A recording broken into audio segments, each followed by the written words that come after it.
The Bible speaks of the Ark leveling mountains and laying waste to entire regions. Not something to be taken lightly. No one knows its secrets. Jones, do you realize what the Ark is? It's a transmitter. It's a radio for speaking to God. An army which carries the Ark before it is invincible. The Ark, if it is their Eternis, then it is something that man was not meant to disturb.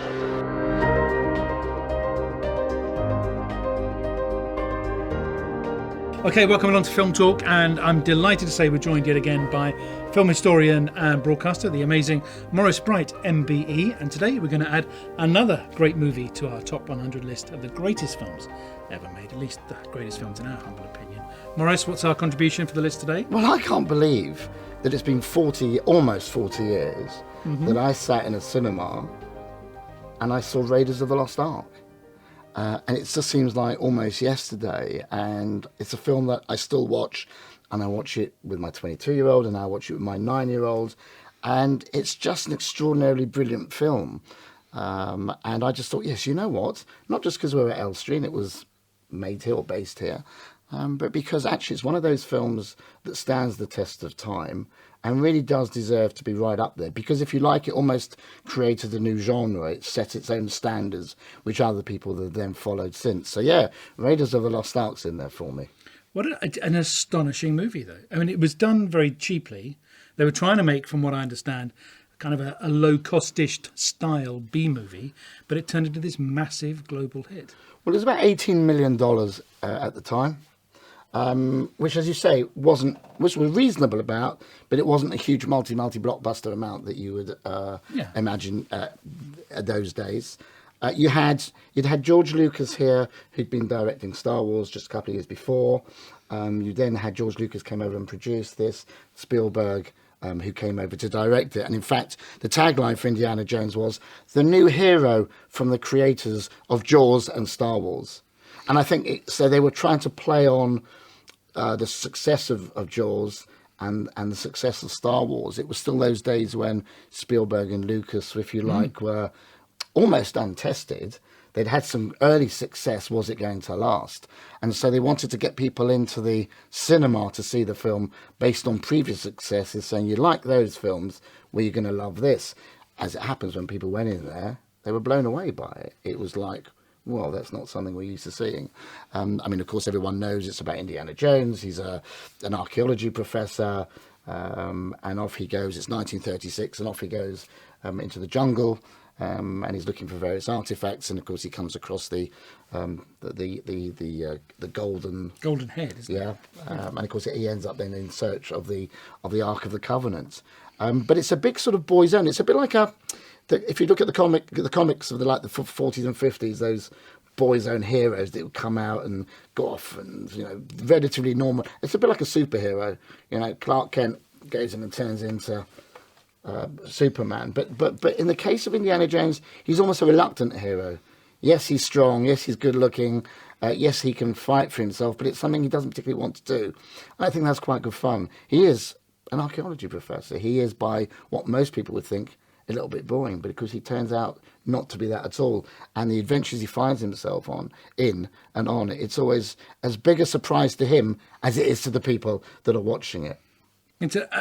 And Harrison Ford is just perfect in the role, isn't it? And interestingly enough, they always say that with the hat, it's a profile. You don't even need to say who it is. You know instantly that's Indiana Jones. Yeah. It's become such an iconic character, and Harrison has done so well to bring that character to life.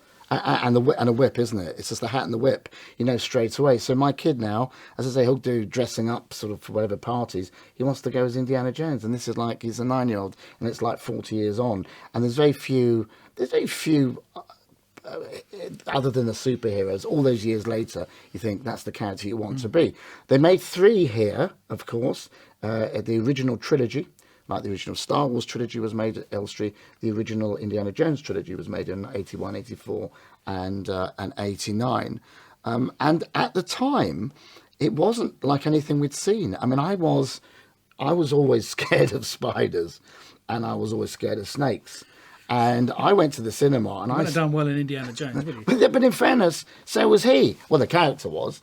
The first thing you see is Alfred Molyneux, and he's sort of got snakes all over him. And he's got, it's like, and there's dead bodies and there's spears in them, and it's you look at the Mummy films later on that they with Brendan Fraser almost 20 years later, and some of that is very much, if you like, not a homage necessarily, but that same kind of sort of stuff. The bodies but it was much less special effects. And actually, I'm still to this day don't know how I got an A certificate in this country. I would have thought it would have been a 12 certificate. Wow. Yeah, yes, because it was very scary. It was, but I suppose because it was almost comic violence, they call it, don't they? And even though people are getting it with blowpipes and getting it in their, fights and everything, ending up dead, it wasn't too bloody and it wasn't too serious, and it was very unreal, if you like. But the snakes, I mean, of course, they filmed the snake sequence here. Yes. Spielberg ordered about 2,000 snakes to begin with. They had them obviously devenomized, if that's the phrase, take the venom out of them. That must have been an interesting job for someone. So I've got to take out the venom of 2,000 snakes. I'll see in a couple of months. And so they had 2,000 put down there. But Spielberg likes. Yes, he's one of those people that's okay for CGI, although CGI wasn't as advanced then. But he likes his real sets. So does Ridley Scott. They like real sets. They liked real snakes. And 2,000 didn't look enough. So they ordered some more, several more thousand. In the end, I think it went up to about 6,000 of different sizes and so on. And they obviously lower Harrison Ford down. And on the very, very close-up shots, there's a sheet of glass, etc. But it must have been a pretty... from what people tell me, it was not so much smelly, but it was uncomfortable. It was, which I suppose it was supposed to be. And when you watch it, they do the scenes that they need to do. They counted the snakes in, about 6,000 or so. They counted the snakes out, and it was about 5,000. I suppose, I don't know, health and safety, I don't know how it worked in those days, but snakes are very slithery and very slippery. And obviously some got out, and they disappeared, and they went down the drains, and goodness knows where else. And I'm a resident, I'm a local resident, and I remember people saying for like 10 years afterwards, before people went to the toilet in Bournemouth, they used to lift the lid just on the off chance, because that's the kind of things people think might happen. They went down the drains. But yeah, they counted about 6,000 in, and then he counted about 5,000 out. 5,000. Shocking. I have, to be honest with you, when I've used the loo here at Elstree Studios, I have checked. Just because you never know, do you? You don't? If you see films like Tremors or Alligator or Piranhas, and not that I watch these films, but you just get this thing that whenever you go to the toilet or something bad's going to happen to you. So if you think in the Raiders of the Lost, they'd have to be blooming old, 40 years old, these snakes. They'd be, some of them can go on a bit. The film, of course, made huge amounts of money. So we was talking earlier about how much it cost. Cost about $18 million. I'm not sure what the dollar rate was then, but it was about $18 million. It had a worldwide gross of just under 400 million. Wow. So you're talking about 1 to 20. So it was an extraordinarily big hit. It won 4 Oscars. You forget that about the Raiders of the Lost Ark, but the Oscar, but surely special effects must have been. And that's the point. The point is that when you think of Oscars, you think, well, Harrison, it wasn't going to be an acting one because those films didn't get those sorts of nominations. Not necessarily it was going to ever win Best Film, but it won Best Visual Effects, editing, and so on. And it was very new, and it set the tone, and it set the bar very high.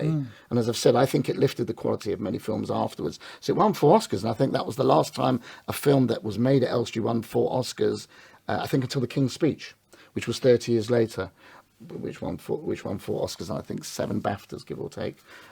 So that was a pretty big hitter for us here. And people say, you must have made so much money at Elstree from it. And I politely point out that people come and make a film, they rent a stage.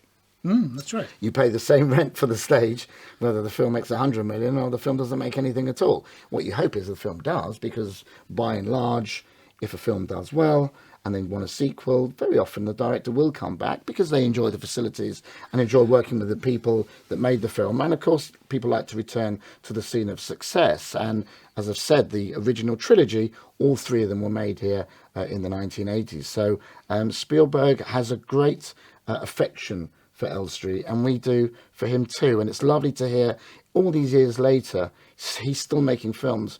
But whenever people ask him about Elstree, he doesn't sort of poo-poo it and said, oh, that was a former part of my filmmaking history. He's always very up about Elstree and very up about Indiana Jones. And it's amazing that they are thinking 40 years later of making another one. It would be the 5th one in the series, wouldn't it? It would indeed, yeah. But Spielberg and Mr. Lucas have both played a very important part in Elstree. I mean, with Star Wars here and doing all those 3 films. Just having Indiana Jones kick off and then do the series, it must have had a tremendous impact on Elstree because it encourages other people to come, doesn't it? Well, it did, and I think that the film industry in this country, as in any country, but it can be very fickle, and studios have their ups and they have their downs, and it was quite quiet when they came here and made Star Wars. And as I said before, Star Wars wasn't a film that anyone anticipated. You know, they had trouble getting the money together for it. It was quite quiet here. They came and made it, and it suddenly lifted. And then you had the Indiana Jones films as well. And in fact, at one stage, you've got almost running in tandem.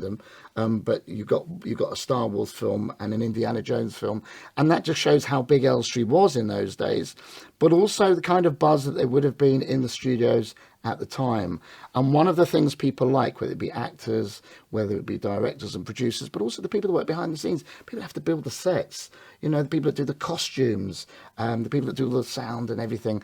It's about atmosphere, and very often the better the atmosphere in the studios, the better the performances, the better the film. And it certainly felt that we were going through a huge heyday after we'd had a bit of a difficult time in the early 70s when the studios wasn't doing quite as well. So it was very welcome return to the high points, and great films that still stand the test of time. And as I've said, the fact that I can sit and watch a film with my 9-year-old that was made 40 years ago, and he doesn't want to often sit down and watch films like that, but it really enjoys that. And it looks as though, because it's Blu-ray, it's been cleaned up, director's cut, etc., it looks as good as anything he's watching now. I think that in itself is a testament, not just to the quality of the film, but the far-sightedness of the director. He was able to make a film that actually became a classic. And in fairness, it became a classic quite quickly. It's not one of those that said, oh, we didn't like it at the time, like Psycho. Didn't like it at the time, but now it's a classic. It was a classic immediately.